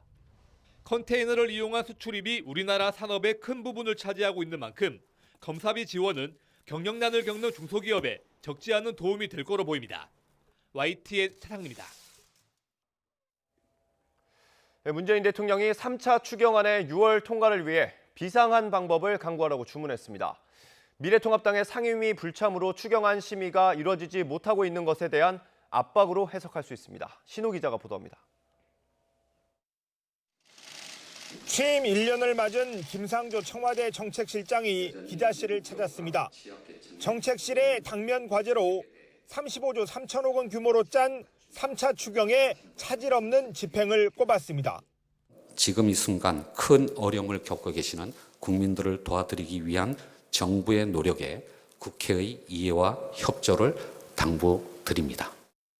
문재인 대통령은 3차 추경안을 국회가 심의조차 하지 못하고 있는 상황을 우려했습니다. 국민은 추경을 기정사실화하고 있고 여야 이견도 크지 않은 상황인데 추경안의 6월 통과가 무산되어선 안 된다면서 비상한 방법을 강구해야 한다고 강조했습니다. 청와대는 3차 추경안 처리가 지연되면 국민 390만 명의 고통이 연장된다며 7가지 사례를 들었습니다. 특수고용직과 프리랜서 등 114만 명에 대한 150만 원 현금 지원과 실업자 49만 명에게 주는 월 평균 150만 원의 실업급여, 또 경영난에 처한 업체 근로자 58만 명에게 기존 급여의 70%를 주는 데 쓸 예산도 이달 중순 떨어진다고 밝혔습니다. 한국판 뉴딜 정책을 통한 일자리 55만 개 창출과 미래지향적 일자리를 희망하는 12만 명에 대한 교육, 저소득층 4만 8천 명에 대한 가구당 123만 원씩 지원, 소상공인 100만 명에 대한 긴급자금 1,000만 원 대출까지 모두 합치면 390만 명에게 돌아갈 지원이 어려워진다는 뜻입니다. 문 대통령의 언급은 상임위 구성을 둘러싼 여야 갈등으로 국회가 3차 추경안 심의 착수도 못한 가운데 나왔습니다. 국민이 3차 추경을 기정사실로 여기고 있고 비상한 방법까지 강구해야 할 시점이라고 강조하면서 야당에도 강하게 국회 복귀를 촉구한 것으로 볼 수 있습니다. YTN 신호입니다. 중국에서는 베이징의 도매시장에서 시작된 코로나19 집단 감염이 좀처럼 수그러들지 않고 있습니다. 환자가 계속 늘고 인근 지역으로의 전파도 이어지면서 통제되고 있다던 중국 당국도 이제는 재확산을 경고하고 나섰습니다. 베이징에서 강성웅 특파원의 보도입니다. 집단 감염의 진원지인 베이징 신파디 농수산물 도매시장은 발생 초기에 즉시 폐쇄됐습니다. 하지만 이후 매일 20-30명씩 확진자가 나오더니 누적 감염자가 열흘새 227명으로 늘었습니다. 시장 상인들과 물건을 사고 팔러 왔던 사람들을 매개로 2차 확산이 진행되고 있는 겁니다. 베이징시는 간이검사소 474개를 설치해 대대적인 핵산 검사를 하고 있습니다. 인근 주민은 물론 식당 주인이나 근무자들은 반드시 검사를 받도록 했습니다.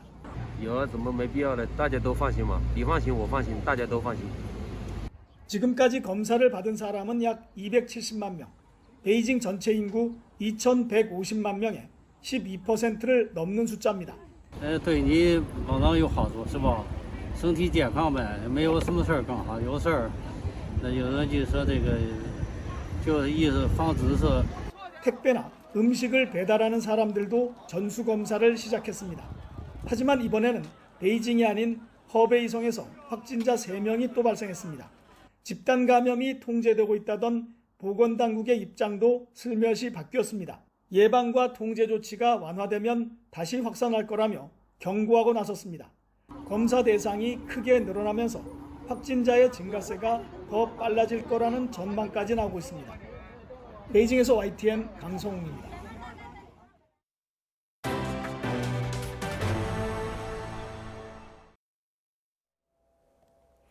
북한이 대남 전단 1,200만 장을 인쇄하고 살포 수단도 준비됐으며 조만간 대남 전단을 뿌리겠다고 경고했습니다. 노동당 기관지 노동신문은 오늘 일면에 중앙의 각급 출판 인쇄기관에서 각종 전단 1,200만 장을 인쇄했고 현재 풍선 3,000여 개를 비롯해 남조선 깊은 종심까지 살포할 수 있는 여러 가지 살포 기재와 수단이 준비됐다고 보도했습니다. 노동신문은 전단과 오물을 수습하는 것이 얼마나 골치 아픈 일이고 기분 더러운 일인가 하는 것을 한번 제대로 당해봐야 버릇이 떨어질 것이라면서 남한은 고스란히 당해야 한다고 덧붙였습니다. 대북전단 살포에 엄단 방침을 밝힌 이재명 경기도지사 자택 근처에서 대북전단을 날리겠다는 협박 SNS가 올라와 경찰이 비상경계에 들어갔습니다. 경기 남부지방경찰청은 그제 오전 7시부터 이재명 지사의 자택과 공관, 경기도청 등 3곳에 1개 소대를 동원해 비상경계 근무에 들어갔습니다. 앞서 지난 13일 강모 씨는 SNS에 이재명 지사 자택 근처에서 대북전단을 날리겠다는 글을 게재한 데 이어서 이틀 뒤에는 경찰이 물리력을 동원해 막는다면 수소가스통에 불을 붙일 거라는 글도 올렸습니다. 남북 연락사무소를 폭파한 이후로도 북한은 대남 압박을 계속 이어가고 있는데요. 우리 정부는 어떻게 해야 할지 YTN이 여론조사를 해봤는데 국민 10명 중 4명은 북한에 강경하게 대응해야 한다고 답했습니다. 동시에 대북전단 살포 금지법에 대해서도 과반이 찬성했습니다. 최민기 기자입니다. 북한의 대남 추가 도발 우려 속에 YTN이 여론조사 기관 리얼미터에 의뢰해 대북 정책 방향에 대한 생각을 물었습니다. 한미연합 군사훈련을 재강화해야 한다는 등의 강경 대응 응답이 40.6%로 우세했습니다. 반면 미국을 설득해 대북 제재를 완화하자고 한 유화 방침은 32.1%였고 현행 기조를 유지하며 좀 더 인내하자는 응답은 15.9%였습니다. 대북전단 살포 금지법에 대해서도 의견을 물었는데 절반 이상이 법 제정에 찬성이었습니다. 북한의 강경 대응을 주문하면서도 동시에 먼저 빌미를 줘서는 안 된다는 것으로 정리할 수 있습니다. 강경하게 대응해야 된다는 주문이 높은 가운데 불필요하게 북을 자극할 수 있다는 우려 때문에 대북전단 금지법에 대해서는 찬성한다는 의견이 상대적으로 높게 나타났습니다. 남북관계 위기감이 커지면서 대통령 국정 지지율도 큰 영향을 받는 분위기입니다. 대통령의 국정수행 긍정평가는 지난주보다 4.8%포인트 내려간 53.4%를 기록했는데 지난 3월 이후 최저치입니다. 부정평가도 4.8%포인트 오른 41.8%로 집계돼 2달여 만에 40%를 넘어섰습니다. YTN 최민기입니다. 도널드 트럼프 미국 대통령이 한국으로부터 주한미군 주둔 비용으로 50억 달러를 받지 못하면 미군을 철수하라고 위협했다고 존 볼턴 전 백악관 국가안보보좌관이 폭로했습니다. 볼턴은 회고록에서 트럼프 대통령이 지난해 7월 자신에게 미군을 철수한다고 위협하는 것은 미국을 매우 강한 협상지위에 올려놓을 것이라고 말했다고 전했습니다. 특히 북한의 미사일 발사에 대한 추가 보고를 받은 뒤 돈을 요구하기 좋은 타이밍이고 미사일 때문에 50억 달러를 얻게 될 것이라고 말했다고 회고록에 썼습니다. 한명숙 전 총리 관련 진정 사건에 대한 추미애 법무부 장관의 지시와 관련해 윤석열 검찰총장이 지시 사흘 만에 이를 수용하겠다는 공식 입장을 내놨습니다.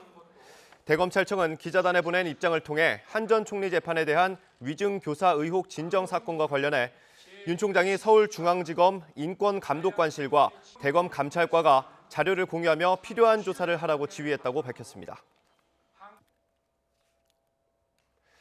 보이스피싱에 악용되는 중계기 부품을 밀수한 일당이 붙잡혔습니다. 그동안 중계기 부품 밀수는 과태료에 그쳐 크게 처벌되지 않았는데 경찰이 보이스피싱 근절을 위해 밀수 단속에 대대적으로 나섰습니다. 신준명 기자입니다. 한 남성이 커다란 택배 상자와 가방을 들고 집으로 들어갑니다. 보이스피싱 국내 총책 말레이시아인 A씨가 밀수한 중계기 부품을 은신처에 들여놓는 모습입니다. 공항에서 적발한 해외 배송 택배에도 중계기 10대 분량의 부품이 담겨 있었습니다. A씨는 이렇게 밀수한 부품을 조립해 전국에 퍼져 있는 보이스피싱 조직에 유통했습니다. 중계기 VoIP 게이트는 범죄에 많이 쓰입니다. 해외에서 건 전화번호 앞자리를 010으로 변환해주는 기기인데 070 인터넷 전화나 해외 전화번호가 걸려오면 보이스피싱을 의심하지만 010 번호는 크게 의심하지 않는다는 점 때문에 악용되는 겁니다. 경찰은 사기와 전기통신사업법 위반 혐의로 A씨를 구속한 뒤 범행에 가담한 한국인 3명도 추가로 검거했습니다. 그동안 중계기 부품 밀수는 크게 처벌받지 않았습니다. 범죄에 사용한 흔적을 찾지 못하면 관세법 위반 혐의만 적용해 보통 과태료 수십만 원에 그쳤습니다. 분해한 부품을 정상적으로 세관에 신고한 뒤 들여오면 관세법마저도 피해갈 수 있습니다. 정식으로 신고하고 들여올 수도 있다고 하던데요? 그렇죠. 정식으로 신고하고 들어올 수도 있죠. 어떻게 보면 그 좀 약간 맹점이 있죠. 관세법으로는. 보이스피싱 범죄를 원천 차단하기 위해 경찰이 대대적으로 중계기 부품 밀수 단속에 나섰습니다. 먼저 서울 강동경찰서가 지난달 15일부터 인천 세관과 함께 단속한 결과 한 달 동안만 38건을 잡아냈고 추가 적발을 위해 세관 50여 곳에 단속 협조를 요청했습니다. 경찰은 이와 함께 배송 수취인과 주소를 추적해 보이스피싱 조직을 찾아내는 수사에도 힘을 기울이겠다는 방침입니다. YTN 신준명입니다. 경기 공항버스 한정 면허를 취소한 경기도 행정이 잘못됐다는 대법원 판결이 나오자 면허 취소로 피해를 본 업체는 당연한 결과라며 사업을 정상화하겠다고 밝혔습니다. 시민단체 등은 직권을 남용한 전임 지사나 공무원에 대한 책임을 물어야 한다고 주장하고 나섰습니다. 김학무 기자입니다. 경기도가 공항버스 한정면허 갱신을 거부하고 시외버스로 전환한 건 지난 2018년 6월. 기존 공항버스 업체의 운행을 중단하고 다른 시외버스 업체에 공항버스 운행권을 넘긴 겁니다. 기존 업체는 경기도를 상대로 소송을 제기했고 최근 대법원은 이에 대해 경기도의 재량권 일탈과 남용에 해당하는 위법한 처분이라고 최종 판결했습니다. 한정면허의 갱신 사유에 관해 구체적으로 살펴보지 않은 채 갱신을 거부함으로써 정당성과 객관성이 결여됐다는 겁니다. 하루아침에 사업권을 뺏기고 2년 동안 문을 닫아야 했던 기존 업체는 당연한 결과라며 회사를 다시 정비해 공항버스 운행에 나설 방침입니다. 이번 경기도의 잘못된 행정으로 저희 회사뿐만 아니고 또 해당 업체, 무엇보다도 이용자들의 불편을 끼친 이런 행정은 앞으로는 있어서는 안 되겠다는 생각입니다. 경기도는 비슷한 예가 없는 경우라 전문가 자문 등 여러 상황을 고려해 대처한다는 원론적인 의견만 내놓고 있습니다. 경기도에서는 대법원 판결 결과에 따라 가지고 향후 대응 방안을 지금 강구 중에 있습니다. 애초 경기도의 공항버스 한정면허 취소에 반대 의견을 보였던 시민단체들은 철저한 책임 규명을 주장하고 있습니다. 전임 지사였던 남경필 전 지사 그리고 당시에 이 위법 행정을 앞장서서 추진했던 그 공무원들이 있습니다. 이들한테 분명하게 책임을 따져 물어야 합니다. 이와 관련해 이재명 지사는 지방선거 당시 남경필 전 지사의 공항버스 한정면허 취소 정책을 비판했었던 만큼 앞으로 어떤 결정을 내릴지 주목되고 있습니다. YTN 김학무입니다. 울산 앞바다에 오는 2030년까지 대규모 풍력발전단지가 조성됩니다. 원자력발전소 6개와 맞먹는 전기 생산량을 갖춘 세계적인 해상발전단지가 될 전망입니다. 김인철 기자입니다. 울산 남동쪽 58km 해상에 동해 가서전이 있습니다. 울산시는 이 주변 해역에 6기가와트급 부유식 풍력발전단지를 2030년까지 건설합니다. 이 해역은 바람 세기가 1초에 평균 8m나 되고 200m 이상 깊은 수심에다 신고리 원전과 연결된 송배전망이 있어 생산한 전기를 육지로 보내기 쉽습니다. 국내외 5개 기업이 오는 2025년까지 1기가와트급 부유식 해상풍력발전단지를 조성하기로 하고 울산시와 업무 협약을 체결했습니다. 시범 운영이 끝나면 2030년까지 6기가와트급 부유식 풍력발전단지를 조성한다는 것인데 원자력 발전소 6개의 전기 생산량과 맞먹습니다. 부유식 해상풍력 사업 경쟁력 제고와 기술 개발을 위한 국책과제에 적극 참여해 해당 분야 기술의 국산화에 힘쓸 예정입니다. 부유식 해상풍력발전단지가 조성되면 100여 개 이상의 협력회사가 울산에 설립되고 21만 명의 일자리가 생깁니다. 이산화탄소 감소 효과도 연간 700만 톤 정도 예상됩니다. 부유식 해상풍력발전단지가 조성되면 10년쯤 뒤 울산은 그린에너지 도시로 변신해 있을 것으로 기대됩니다. YTN 김인철입니다. 정부가 서울 강남 일대에 갭 투자를 원천 차단하는 내용을 담은 6.17 부동산 대책을 내놓은 가운데 청와대가 부동산 시장이 안정되지 않으면 더 강력한 대책을 계속해서 내놓겠다는 의지를 밝혔습니다.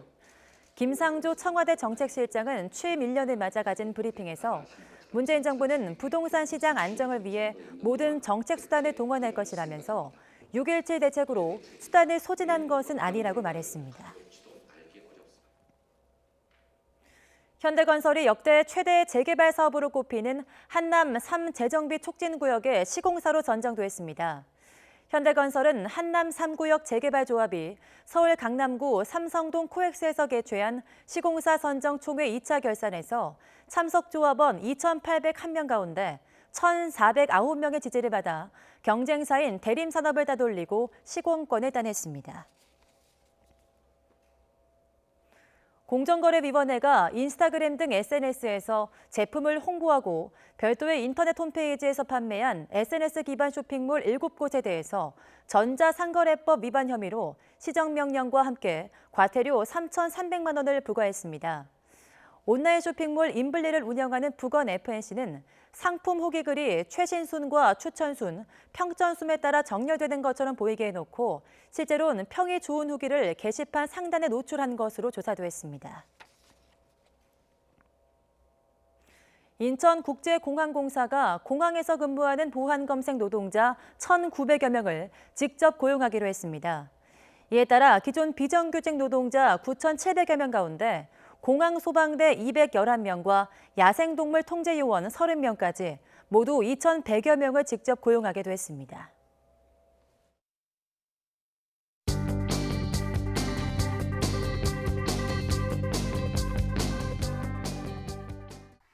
오늘 아침 신문들은 현지 시각으로 내일 미국에서 출간될 예정인 볼턴 전 국가안보보좌관의 회고록을 입수해 주요 내용 보도했습니다.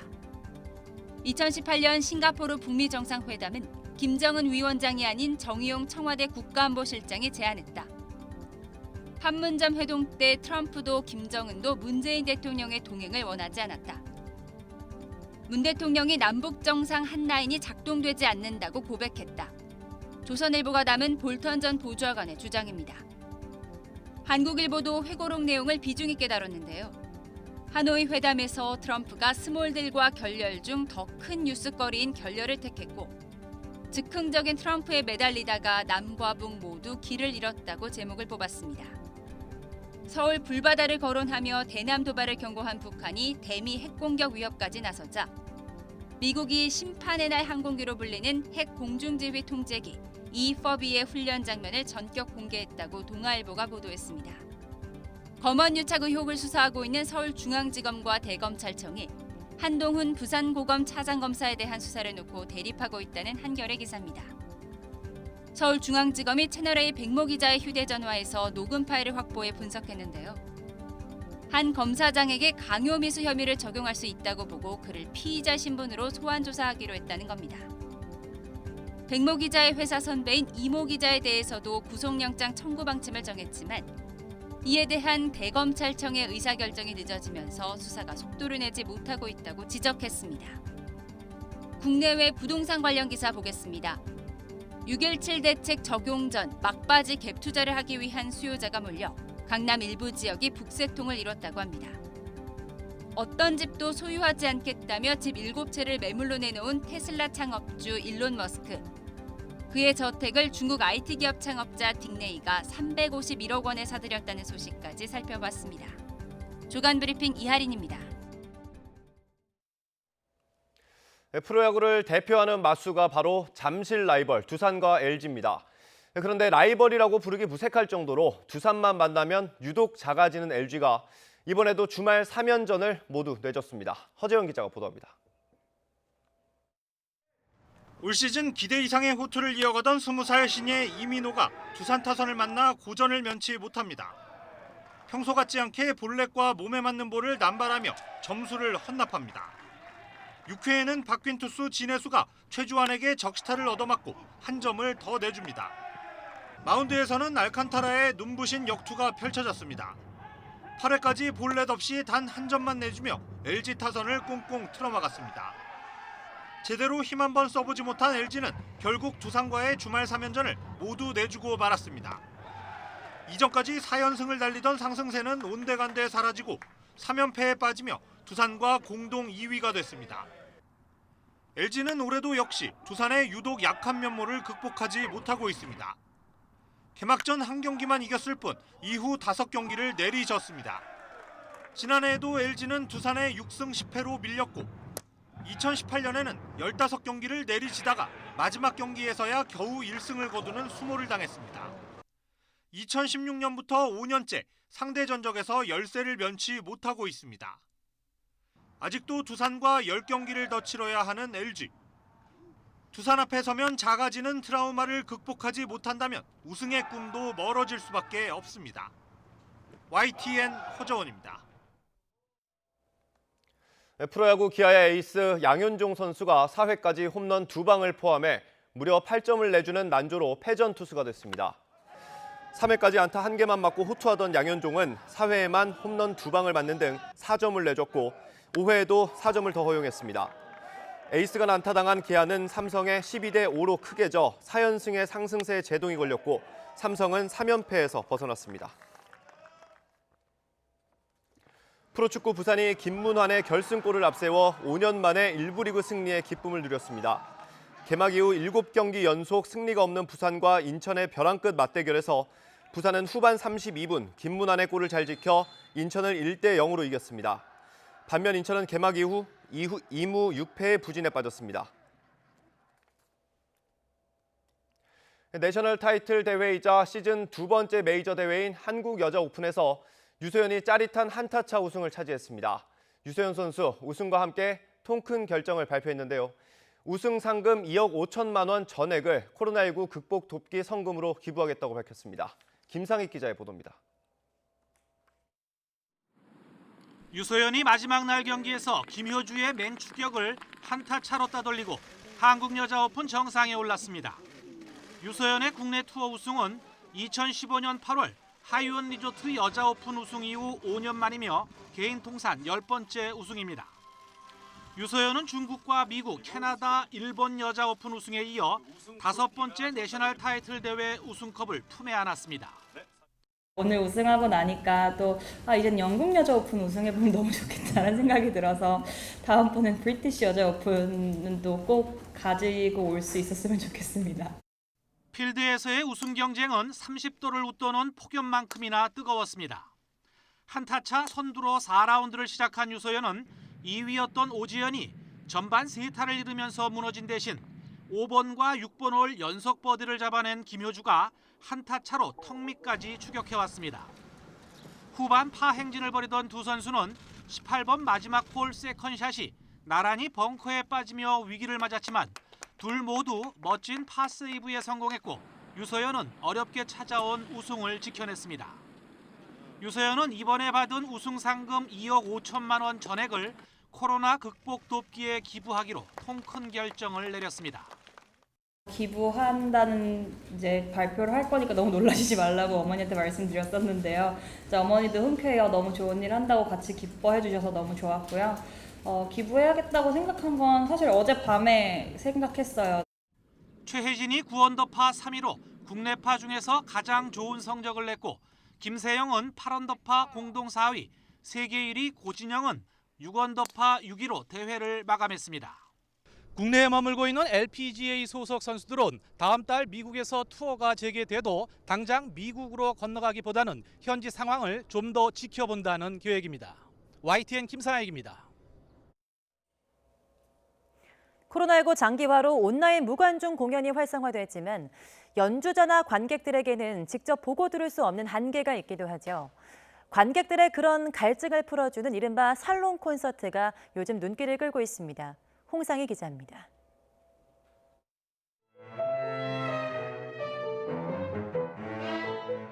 작은 공간에 첼로와 바이올린, 피아노의 선율이 울려 퍼집니다. 일정한 간격을 두고 앉아있는 관객들도 악기의 소리와 연주자들의 움직임을 공유하면서 공연의 일부가 됩니다. 작은 무대에서 펼쳐지는 살롱 콘서트입니다. 다수의 관객보다는 저희가 조금 더 안전한 방법으로 관객분들을 통제를 하고 공연 관람 마칠 때까지 좀 안전하게 이제 관리를 할 수 있겠다라는 생각이 들어서 일단 30명, 40명 수준의 공연을 진행을 하게 되었습니다. 온라인 공연만으론 부족했던 생생한 공연 현장에 대한 갈증을 풀어줍니다. 아늑한 공간에서 연주자들이랑 가까이서 연주를 들을 수 있다는 게 가장 큰 장점이었던 것 같아요. 자신이 직접 연주하고 또 진행까지 해서 더 뭔가 친근함이 많이 들었어요. 코로나19로 많은 공연이 취소되면서 최근 주목을 받고 있지만 작은 규모의 클래식 콘서트가 요즘 현상은 아닙니다. 마룻바닥에 앉아 바닥으로 전해지는 악기의 울림까지 감상하는 하우스 콘서트는 이미 19년째 이어지고 있는 무대이기도 합니다. 내가 연주하면서 상대방하고 교류를 해야 되는데 그 교류를 느낄 수 없기 때문에 사실은 벽 보고 연주하는 건 똑같은 상황이에요. 저희가 좀 어려운 상황이 있고 그래서 호흡을 좀 힘겹게 하더라도 호흡은 규칙적으로 해야 된다. 연주자들에게도 관객을 만날 수 있다는 건 큰 행복입니다. 올해 코로나 때문에 사실 저도 연주가 다 취소됐어요. 그래서 올해 오늘 연주가 사실 첫 연주예요. 그래서 너무나 지금 저도 너무 설레고 기대도 되고 긴장도 되고 하네요. 코로나19 장기화로 국공립 극장 문이 닫히면서 작은 무대가 관객들을 만날 수 있는 대안으로 떠오르고 있습니다. YTN 홍상입니다. 요즘 코로나19 사태 속에서도 조용히 관람객의 발걸음을 끄는 미술 작품이 있습니다. 방탄소년단 RM도 좋아한다고 밝힌 윤영근 작가의 그림입니다. 단순해 보이는 검은색 그림에 요즘 청춘들이 빠지는 이유가 뭘까요? 이승은 기자가 만나봤습니다. 고 윤형근 화백의 전시회. 고등학생이 눈에 띌 정도로 젊은 관객이 많습니다. 방탄소년단 RM도 좋아하는 화가입니다. 하늘에 새긴 청색과 땅에 새긴 암갈색이 만든 오묘한 검정 속에서 청년들은 자신의 마음을 들여다봅니다. 태연해 보이고 잘 놀아 보이는 20대 일지언정 그 입바닥에 깔려있는 그 두려움의 감정을 되게 잘 올리시는 것 같아요. 일제강점기에 태어난 윤형근은 저항정신 때문에 현대사의 격변을 고스란히 겪었습니다. 시위에 참가해 대학에서 제적됐습니다. 한국전대 보도연맹에 끌려가 죽음의 고비를 넘겼고 피난 안 가고 부역했다는 명목으로 옥살이도 했습니다. 미술교사로 재직 중 중앙정보부장이 연루된 것으로 알려진 부정입학에 항의했다가 방공법 위반으로 고초를 겪고 직장도 잃었습니다. 이때가 만 45세. 장인인 김환기의 영향과 밝은 색을 담았던 화폭은 이후 검정색으로만 채워집니다. 울분과 분노를 이기며 창작에 매진한 결과 60세를 넘어서면서 완성도 높은 작품을 쏟아냅니다. 순수한 검정에 다가간 색채, 대담해진 구도, 냉철해진 선은 단순함이 아름다움으로 통하는 경지를 보여줍니다. 압박보다는 두려움이 표출의 방식이잖아요. 그래서 두려움을 느낌과 동시에 압박에서 좀 해방된다는 느낌을 받기도 했거든요. 윤형근의 지표는 바로 추사 김정희였습니다. 추사 김정희가 말하기를 인품이 바로 서지 못하면 성화를 제대로 그릴 수 없다라고 하셨거든요. 고매한 인품을 추구하면서 그 속에서 어떤 성화를 그려내고 발현을 한 것이 아닌가. 삶의 풍파를 노력과 대범함으로 이겨낸 그의 작품은 동서양은 물론 세대를 넘으며 사랑받고 있습니다. YTN 이승은입니다. 달이 태양 일부를 가리는 부분 일식 현상이 2시간 11분 정도 나타났습니다. 서울을 기준으로 일식은 어제 오후 3시 53분쯤 시작돼 5시 2분, 달이 태양의 45%를 가린 뒤 오후 6시 4분쯤 끝났습니다. 이번 일식은 국내에서 관측할 수 있는 2020년대 마지막 일식이었습니다. 우리나라에서 볼 수 있는 다음 부분 일식은 10년 뒤엔 2030년 6월 1일에 발생합니다. 뉴스는 60초 후에 계속됩니다. 오늘은 올해 들어 가장 더운 날씨가 찾아오겠습니다. 더위 대비 단단히 해주셔야겠는데요. 서울의 낮 기온이 35도, 춘천의 낮 기온은 36도까지 오르겠습니다. 서울을 비롯한 중부와 경북 내륙에는 폭염주의보가 내려졌습니다. 오늘 질환에 취약한 어린이와 노약자는 한낮 외출을 자제하시기 바랍니다. 그 밖의 지역도 낮 동안 체감온도가 33도 안팎을 보이겠습니다. 고양의 낮 기온이 36도, 강릉과 대구는 33도까지 오르겠습니다. 오늘 내륙 맑은 가운데 자외선 지수가 높게 치솟겠고요. 영서와 충북, 경북 내륙에는 오후 한때 요란한 소나기가 지나겠습니다. 현재 기온 살펴보겠습니다. 현재 서울 기온 22.9도, 부산은 19.8도입니다. 이번 더위는 수요일부터 금요일 사이 전국에 장맛비가 내리면서 누그러지겠고요. 이후에도 장마 전선이 오르내리면서 잦은 비가 내리겠습니다. 지금까지 날씨 정보였습니다. 주말 사이 북한이 대남 전단 사진을 공개했습니다. 전단 살포 계획을 멈추라는 우리 정부 요구에는 계획 변경이 없다고 못 박았습니다. 접경 지역의 긴장감이 계속되는 가운데 우리 군은 북한군 움직임을 주시하고 있습니다. 네, 오늘 오전 10시 국회 국방위원회 전체회의에서 국방부의 업무 보고가 예정돼 있습니다. 현재까지 북한군 동향에 대한 우리 군의 판단과 대비 태세까지 확인할 수 있을 것으로 보입니다. 청와대에서는 문재인 대통령이 주재하는 6번째 반부패 정책 협의회가 열립니다. 민생범죄 근절 대책을 논의하는 자리인데 이번에는 유독 회의 참석자에도 관심이 쏠리고 있습니다. 네, 바로 추미애 법무부 장관과 윤석열 검찰총장입니다. 최근 한명숙 전 총리 진정사건 조사에 대해서 갈등을 빚고 있기 때문인데요. 회의 내용과 현장 분위기까지 취재해서 전해드리겠습니다. 뉴스 마치겠습니다. 고맙습니다.